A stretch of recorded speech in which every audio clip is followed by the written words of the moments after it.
ஸ்ரீமத் ராதாரமண கோவிந்த. ஆன்மீக அன்பர்கள் அனைவருக்கும் வணக்கம். பெரியாழ்வார் திருமொழி ஆசைவா என்னும் சொல்லும்படியான 10 பாசுரம். நேற்று வரை 5 பாசுரத்துக்கு பொருள் பார்த்தோம். இன்று 6வது பாசுரத்தினுடைய பொருள் பார்ப்போம். அங்கம் வெட்டவை 5 மகத்தி ஆவி மூக்கினில் சோதித்த பின்னை. அங்கம் வேட்டவை 5 மகத்தி ஆவி மூக்கினில் சோதித்த பின்னை. சங்கம் வேட்டவர் கையை மறித்தே பையவே தலை சாய்ப்பதன் முன்னம். சங்கம் வேட்டவர் கையை மறித்தே பையவே தலை சாய்ப்பதல் முன்னாம். வங்கம் வேட்டுலகும் கடற்பள்ளி மாயனை மது சூதனை மாதில். தங்க வேட்டுவை ஆவதோர் கருமோ சாதி பார்க்கின்றும் சாதிக்கலாமே. வங்கம் வேட்டுலகும் கடற்பள்ளி மாயனை மது சூதனை மார்பில். தங்க வேட்டுவை அவதோர் கருமம் சாதி பார்க்கென்றும் சாதிக்கலாமே. ஆ ஆ ஆ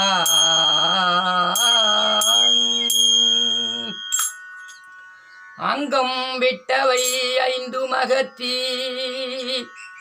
அங்கம்னா உடம்பு. இந்த உடம்புக்கு பல பேர். காயம்னா உடம்பு, மெய்யின்னு ஒரு உடம்பு, இப்படி பல பேர் இந்த உடலுக்கு. அங்கம் விட்டவை 5 மகத்தி. 5னா என்ன? 5 இந்த உலகம் இயங்கிறதுக்கு தண்ணி, மண், காற்று, நெருப்பு, ஆகாயம், இந்த 5 பஞ்சபூதம் தான் உலகம் இயங்கும்.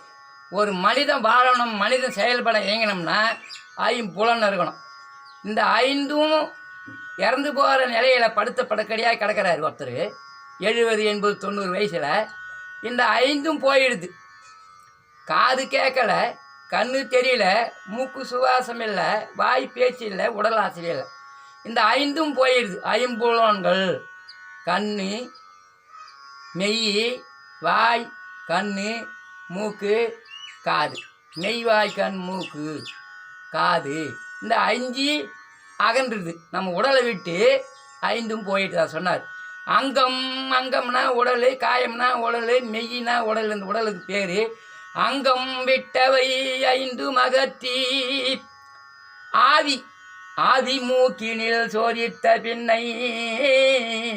ஒருத்தர் இறந்துட்டாருன்னு சொன்னால் மூக்கில் கை வச்சு பார்ப்பாங்க, காற்று வருதா. இந்த கையை நாடி பிடிச்சி பார்ப்பாங்க. ஆவினா காற்று. நெல் அவிச்சோம்னா ஆவி வரும், சோறு வடித்தோம்னா ஆவி வரும். அந்த ஆவி வேறு. இந்த உள்ள ஆத்மா, ஜீவாத்மாக்குள்ள பரமாத்மா இருக்கிறாரு, பரமாத்மாக்குள்ள ஜீவாத்மா இருக்கிறாரு. அந்த காற்று, ஆவி, நம்ம உடலை இயங்கிறது காற்று தான் இயங்குது. அதை சொன்னார். அங்கம் விட்டவை 5 மகத்தி ஆவி மூக்கினில் சோதித்த பின்னை. இறந்துட்டாருன்னு தெரிஞ்சா சங்கம், சங்கம்னா ஒரு கூட்டு. கண்ணு, காது, மூக்கு, வாய், இந்த உடலும் இந்த 5 பேர். இந்த 5 பேர் சங்கமாக இருக்கிறாங்க. சங்கம் விட்டவர் இந்த 5 நம்ம உடலை விட்டு போயிடுது. கையை மறித்து, இந்த கையை மறித்து மார்பாலை வச்சு மடக்கி வச்சுருவாங்க. நீண்ட பிள்ளையாக இருந்தால் விரைச்சிக்கின்னு முறப்பாக இருந்து கையை அடக்கி ஒடிக்கி வைக்க முடியாததுனால இந்த கையை மடக்கி வச்சு அதை சொன்னார். சங்கம் விட்டவர் கையை மறித்து பையவே தலை சாய்ப்பதன் முன்னும். இதெல்லாம் எப்போ நடக்குன்னா அந்திம காலத்தில் வயதான பிற்பாடு மரணப்படுக்கையில் கிடக்கும்போது இந்த நிகழ்வுகள்லாம் நடக்கும். 5 போயிடும். மூக்கில் காற்று வராது. நாடி பிடிச்சி பார்ப்பாங்க. இந்த கையை மறித்து வச்சுருவாங்க. இதெல்லாம் அந்த அந்திம காலத்தில் அந்த எல்லைவாய் சென்று சேருவதன் முன்னன்னு சொன்னார். அப்போ நடக்கக்கூடிய காரியம் இதெல்லாம். சங்கம் விட்டவர் கையை மறித்து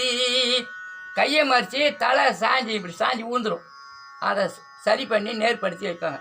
சாய்ப்பதல் முன்னம், இந்த முன்னம் சொன்னார் 2வது பாசத்தில். ஈனால் அரிப்புண்டு மயங்கி எல்லைவாய் சென்று சேர்வதல் முன்னம். 3வது பாசத்தில் ஆர்வினவிலும் வாய் திறவாதே அந்த காலம் அடைவதல் முன்னம்.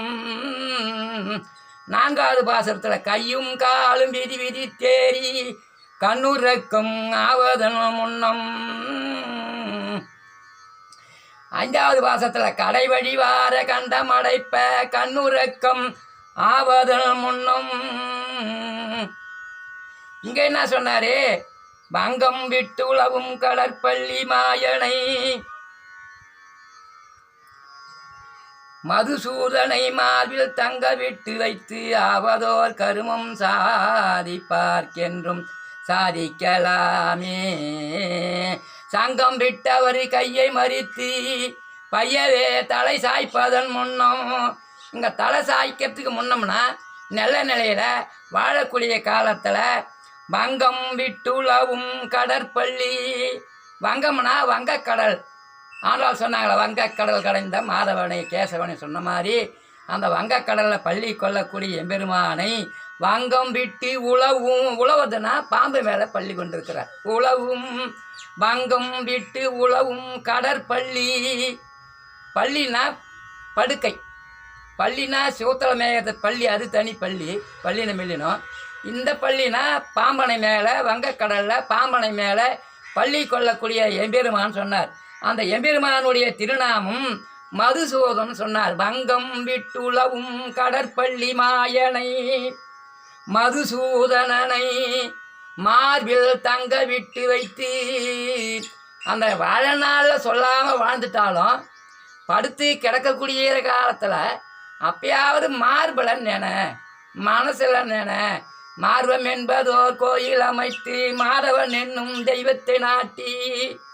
முதல் பாட்டில் கேசவா புருடோத்தமா கேடலாகிய கேடிலி என்றும் கேசவான்னு சொன்னார். 2வது பாசுரத்தில் மாதவான்னு சொன்னார். மார்பம் என்பதோர் கோயில் அமைத்து மாதவன் என்னும் தெய்வத்தை நாட்டி. அதுக்கு முன் பாசத்தில் இடியேசான்னு சொன்னார். இங்கே மதுசூதன் தெரிவிக்கிறார் இந்த பாசுரத்தில். 6வது பாசுரத்தில் வங்கம் விட்டுலவும் கடற்பள்ளி மாயனை மதுசூதனை மார்பில் தங்க விட்டு வைத்து. அவனை நினைச்சி ஆவதோர் கருமம்னா செய்யக்கூடிய அந்த காரியங்கள். அவனை நினைச்சி நாராயண வைகுந்தவாசன் நினைச்சி அந்த காரியங்கள்லாம் செய்தன்னா நீ மோட்ச வீடு அடையணும்னு நினைச்சதுனால இந்த மோட்ச வீடு கிடைக்கும்னு சொல்றார். ஆவதோர் கருமம் மார்பில் தங்க விட்டு வைத்து ஆவதோர் கருமம் சாதிப்பார்க்கென்றும் சாதிக்கலாமே. என்னடா சாதிச்சுன்னு கேட்பாங்க. அது மாதிரி நீ மோட்ச வீடு அடையணும் உனக்கு இறைவன் நாமங்களை சொல்லியிருந்தா அந்த மோட்ச வீடை அடையலாம், நீ மோட்ச வீடை சாதிக்கலாம், எம்பெருமானுடைய திருவடி நிலையில் இழைப்பாரலாம் என்று ஆழ்வார் தெரிவிக்கிறாரு. ஆகையினால் வாழக்கூடிய நாளில் சொல்லாத போயிட்டாங்களும். இப்போ மற்ற மதத்தெல்லாம் கிறிஸ்டினில் பார்த்தோன்னா வேதம் சொல்லி அடக்கம் பண்ணுறாங்க, முஸ்லீமின் மதத்தில் பார்த்தோன்னா வேதம் சொல்லி அடக்கம் பண்ணுறாங்க. நம்ம இந்து மதத்தில் யாரோ ஒருத்தர் சிலர் செய்கிறாங்க, ஆனால் செய்யறதில்லை. வாழக்கூடியதான நாளில் சொல்லாத போயிட்டாலும் இறப்பு காலத்திலாவது இந்த இறைவன் நாமங்களை சொல்லி அந்த காரியங்கள், அந்த கர்ம காரியங்கள், ஏமக்கடங்களை நீங்கள் சொல்லி செய்தீங்கன்னா அப்பயாவது மோட்சம் கிடைக்கும்னு தெரிவிக்கிறார். ஆகையினால் நாளைக்கு 7வது பாசத்தினுடைய பொருள் பார்ப்போம். இன்று 6வது பாசத்தினுடைய பொருள் முடியுது. ஆகையினால் இந்த குறைய நிறைகள் இருந்தாலும் கருத்து தெரிவிக்கலாம். நன்றி, வணக்கம்.